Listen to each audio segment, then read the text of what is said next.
Bitmin Pro. 5 sachet po ito mga idol. So bigyan natin ang ating buyer ng freebies ni Battlecat.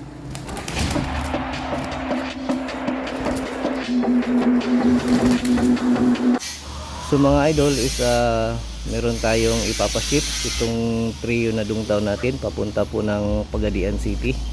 So ang ganap ngayon is mag-meet up kami ng shipper niya sa Davao City. So i-prepare natin tong ating mga manok na dungtaw para madala natin sa Davao City at doon natin ihatid sa meet up natin na doon na shipper niya papuntang Pagadian City po.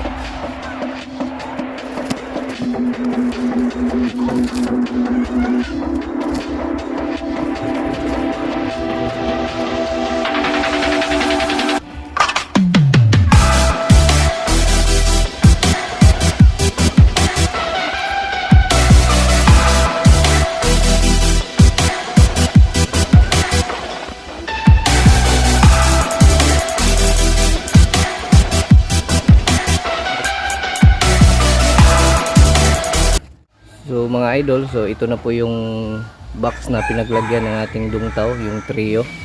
So ito na po sila. Then ngayon mga idol, meron tayong ibibigay na freebie sa ating buyer. So galing po ito kay Battlecat, Bitmin Pro. 5 sachet po ito mga idol. So bigyan natin ang ating buyer ng freebies ni Battlecat para naman may magamit siya sa mga manok. Pagdating doon, alam ko ma-stress yung mga manok galing sa biyahe. So advice natin si buyer na painumin agad ng Bitmin Pro para naman makarecover agad ng mga manok galing sa shipping po mga idol.